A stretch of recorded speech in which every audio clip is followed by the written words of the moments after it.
Olá, alunos do segundo ano B. Realizaremos a segunda aula de ciências. Abram as suas apostilas na página 193. Estudaremos as plantas e os animais, a relação entre animais e vegetais. Mas antes vamos pensar um pouquinho. Será que os animais precisam dos vegetais, das plantas? Será que as plantas precisam dos animais? E a resposta é sim. Os animais precisam dos vegetais, porque os animais comem suas folhas. Os animais comem seus frutos. E os animais também ajudam a natureza, porque ao comer frutos, ajudam a espalhar sementes. As sementes cairão sobre a terra, brotarão, germinarão, darão origem a uma nova planta, a uma nova árvore, que poderá dar frutos. Pássaros voando, carregando semente no bico. Onde essas sementes caírem, surgirá uma nova planta, uma nova árvore. Os pássaros ajudam a natureza. A borboleta, a abelha e o beija-flor são animais que se alimentam de néctar, um líquido doce produzido pelas flores. Mas ao se alimentar do néctar, desse líquido doce produzido pelas flores, acabam sujando suas patinhas com grãozinhos de pólen e acabam derrubando esses grãozinhos de pólen na parte feminina da flor, surgindo assim as sementes. E se isso acontecer em uma flor de uma árvore frutífera, surgirão os frutos. Os animais precisam dos vegetais, precisam das árvores, porque no alto das árvores constroem os seus ninhos, protegem e abrigam seus filhotes e suas famílias. Esse é o pica-pau. Ele furou todo o tronco dessa árvore e em cada buraquinho ele vai esconder uma semente que ele encontrar para se alimentar quando for preciso. Mas o pica-pau também furará todo o tronco de uma árvore para construir o seu ninho, botar o seu ovo, chocar, proteger os seus filhotes. Apostila, página 193. As plantas e os animais. Maria, os seres vivos são mesmo muito interessantes, mas ainda tenho algumas dúvidas. Será que eles se relacionam? Se sim, como isso acontece? Há relação entre as plantas e os animais? É verdade, Atena. Como será que os animais e as plantas se relacionam? Será que existe uma interdependência entre eles? Será que um depende do outro? Vamos descobrir. Há relação entre animais e vegetais. Há de fato uma interligação entre plantas e animais, porque alguns agem sobre os outros. Um exemplo disso é o lobo-guará. O lobo-guará se alimenta principalmente de roedores, pequenos répteis, caules doces, mel, aves e frutas. Entre as frutas, há até mesmo uma espécie muito conhecida, como fruta de lobo, planta da chamada lobeira. Depois de comer essas frutas, o lobo-guará elimina em suas fezes as sementes delas. Essas sementes caem no solo e dão origem às plantas da mesma espécie. Elas também servem como adubo para o solo, tornando-o mais fértil. O lobo-guará se alimenta de roedores, pequenos répteis, caules, galhos doces, mel, aves e frutas. E o lobo-guará adora essa fruta, a fruta de lobo. Ele come, ele ingere essa fruta. Dentro do seu organismo, ele faz a digestão e elimina as fezes, o cocô. No cocô do lobo estarão presentes as sementes da frutinha que ele tinha comido. E ao cair no chão, essas sementes brotarão, darão origem a uma nova planta, a uma nova lobeira, que dará, por sua vez, origem a novas frutas de lobo. Acompanhe a página 194. Os animais cumprem um papel muito importante para a sustentação da vida, por meio da reprodução. Quando se reproduzem, ou seja, quando têm filhotes, os animais impedem que suas espécies deixem de existir. Quando os animais se cruzam, quando eles se reproduzem, quando eles têm filhotinhos, quando os filhotinhos nascem, as espécies se perpetuam, ou seja, continuam a existir. Além disso, podemos dizer que a relação dos animais com a natureza é produtiva, por exemplo. Eles constroem abrigos para se proteger do frio e da chuva, e as aves constroem ninhos onde depositam seus ovos e cuidam dos filhotes até que possam voar. Os animais, eles precisam das plantas, precisam das árvores, dos vegetais, porque eles se abrigam do frio e da chuva. Eles constroem ninhos no alto das árvores, eles botam seus ovos, chocam os ovos e cuidam de seus filhotes até que eles possam voar. Os animais também se servem dos vegetais para que eles possam ficar juntos e a salvo dos predadores. Também sabem escolher qual tipo de planta ou árvore oferece o alimento necessário para sobreviverem. Os animais, eles usam as árvores para se proteger dos predadores que ficam na terra. Os animais aprenderam, descobriram quais são as plantas que eles podem comer. Assim, podemos concluir que, onde houver destruição das plantas, ocorrerá também a ausência de animais. Como consequência, acontecerá um desequilíbrio ambiental. Se as plantas forem destruídas, os animais morrerão. Os animais precisam das plantas, precisam da vegetação, porque eles se abrigam nas plantas e eles se alimentam das plantas. Se as plantas, se a vegetação, se as matas forem destruídas, os animais morrerão, porque eles perderão seu abrigo e não terão mais o que comer.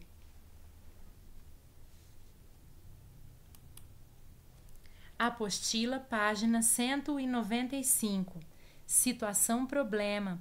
Hora de fazer relações entre as informações recebidas e discutidas e aplicar o conhecimento construído. Esse é um texto real, é uma notícia do jornal Objetivo sobre um fato acontecido em São Paulo. Capivaras invadem as margens do rio da Universidade de São Paulo, USP. Acompanhando a leitura. Na foto acima, vemos um grupo de capivaras que adotaram as margens do rio da USP como habitat, ou seja, escolheram esse lugar para viver. Todos que por ali passam podem ver esses roedores se movimentando de um lado para o outro tranquilamente. Esse cenário tem preocupado os cientistas do meio ambiente, pois eles sabem que muitos animais silvestres estão perdendo parte do seu habitat natural. Por isso, estão se aproximando dos centros urbanos, e isso indica que está acontecendo um desequilíbrio no ambiente em que eles vivem. As capivaras deixaram a mata, estão vivendo na cidade, no campo da faculdade, perto das margens do rio, porque aqui elas encontram alimento, vegetais e água. Essas capivaras vieram para as proximidades da cidade porque o abrigo delas, o local seguro, o habitat onde elas moravam foi destruído. Quando os animais sentem a falta do alimento e a falta do abrigo, da proteção, eles se mudam. E eles estão chegando, se aproximando das cidades. E isso é um grande problema, porque prova que a natureza está sendo destruída. Apostila, página 196. Agora é com você. Por que os animais silvestres estão invadindo os centros urbanos? Por que os animais silvestres estão invadindo as cidades? Porque o habitat deles, a morada, está sendo destruída. A natureza está sendo destruída. Eles estão com dificuldades para encontrar alimentos ou não estão encontrando alimentos. Então eles procuram outros lugares para viver. Por que isso é um problema? Isso é um problema porque prova que a natureza está sendo destruída. E como impedir que isso aconteça? Fazendo com que o homem perceba que preservar a natureza é importante para a preservação da vida. Prestem atenção no texto abaixo. Os animais silvestres estão invadindo as cidades porque as matas, as florestas estão sendo destruídas, árvores estão sendo arrancadas e grande parte da floresta queimada pelo fogo. O homem precisa aprender que a natureza é importante para a preservação da vida. Copiem.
Página 197. Na página 197 há uma atividade prática, o plantio de alpiste, em um saquinho de pano ou em uma meia calça.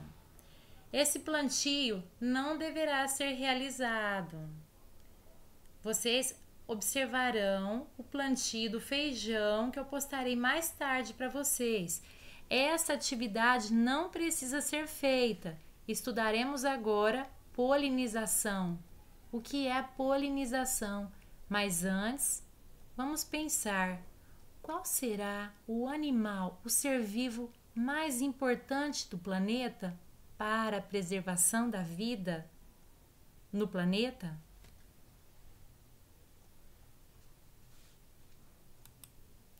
Os cientistas nos dizem que o ser vivo mais importante é a abelha, porque a abelha realiza polinização. A abelha vai até as flores, voa até as flores em busca do néctar. A abelha precisa do néctar para se alimentar, para alimentar os seus filhotes e para produzir mel. Mas ao voar de flor em flor, a abelha suja todo o seu corpo e as suas patinhas com grãos de pólen, grãos que ficam na parte masculina da flor. Ela deixa grãozinhos de pólen cair na parte feminina da flor. E assim surgirão as sementes. E quando isso acontece em flores de árvores frutíferas, surgem os frutos. Observe nessa imagem a abelha sugando néctar em uma flor, com o corpo coberto de pólen e espalhando grãozinhos de pólen no ar. Várias abelhas em uma flor. Podemos observar nessa imagem que a abelha se sujou toda com grãozinhos de pólen, enquanto suga o néctar.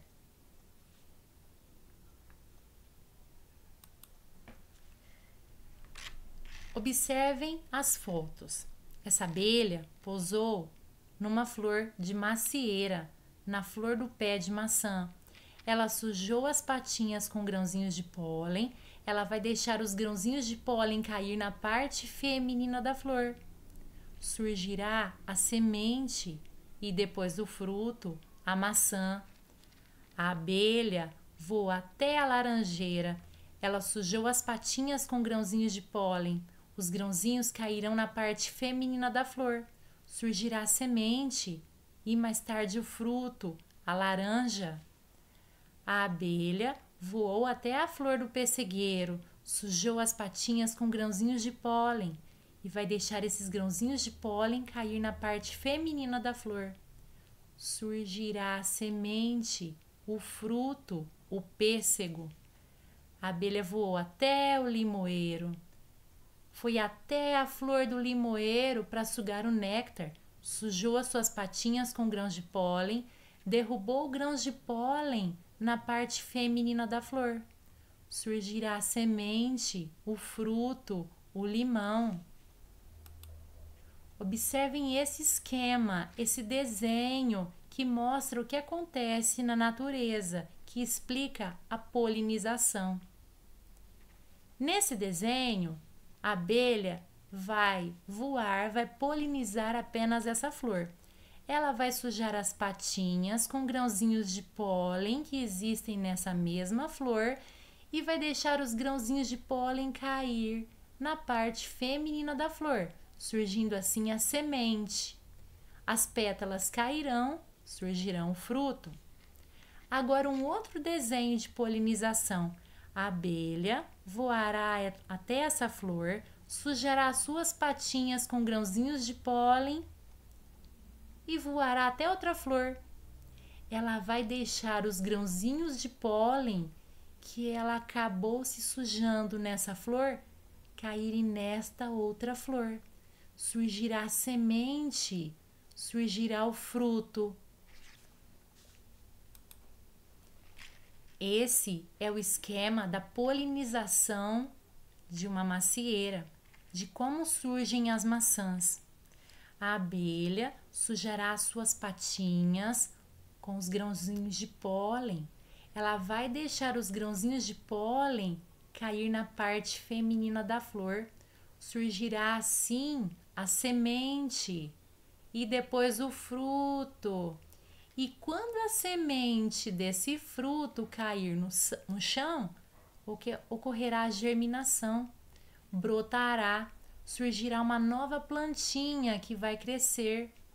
Essa planta vai crescer, crescer, crescer, dar flores e acontecerá a mesma coisa. A abelha sujará as patinhas nos grãozinhos de pólen, deixando cair os grãozinhos de pólen na parte feminina da flor. Surgirá a semente, as folhas caem e vêm os frutos, a maçã.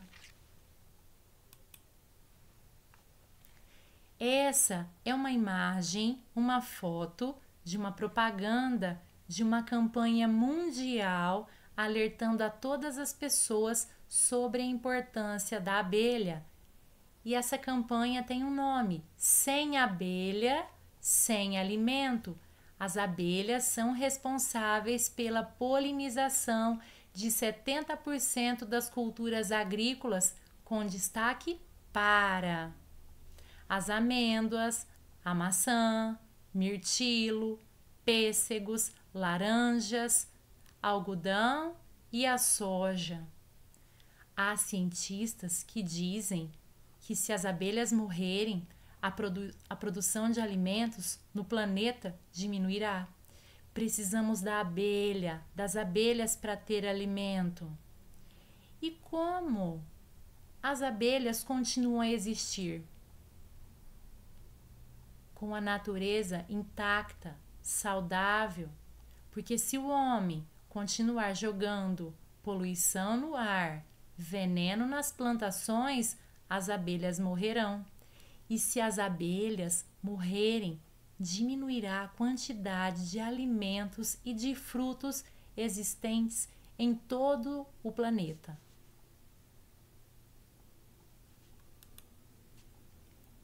Apostila, página 199. Hora de aplicar o conhecimento. Leia o primeiro quadrinho da história abaixo. Vamos plantar alface, rúcula, salsinha e cebolinha? O que será que é necessário para que esses vegetais possam crescer e se desenvolver? No espaço abaixo, faça uma ilustração que responda ao questionamento de Maria. O que será necessário para que os vegetais possam crescer e se desenvolver? O que será necessário para que as verduras, os legumes, os vegetais, as plantas, para que eles possam crescer e se desenvolver? Os vegetais, as plantas precisam de luz solar, água, terra e ar. Vocês podem fazer o desenho ou podem escrever. Os vegetais precisam de. Os vegetais, as plantas precisam de luz solar, água, terra e ar.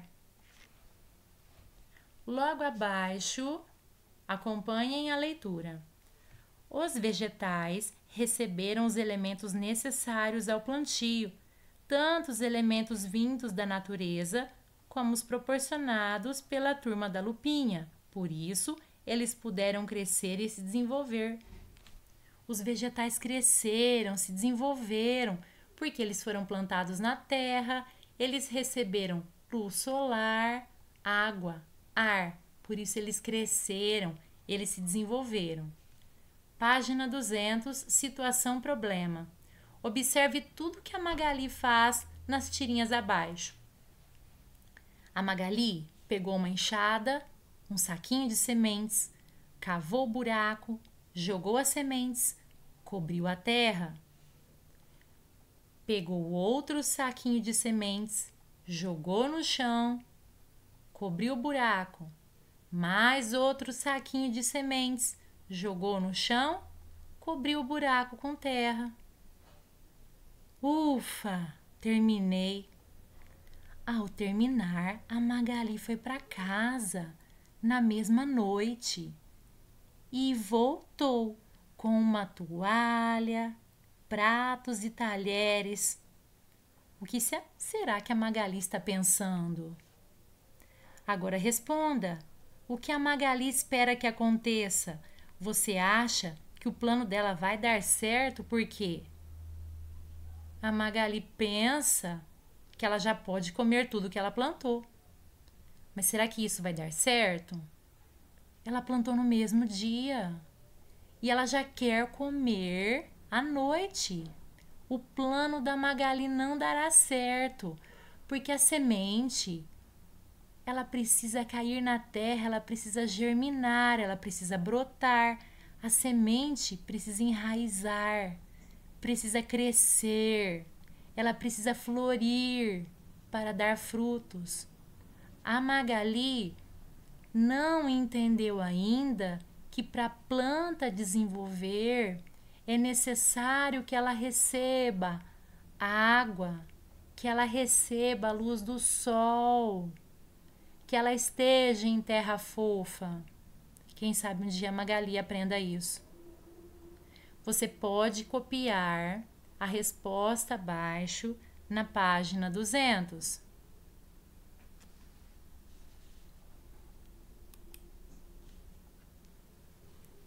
Revisem a matéria, voltem a ler a apostila, completem os espaços que vocês precisam completar, respondendo todas as questões. Bons estudos e até a próxima aula!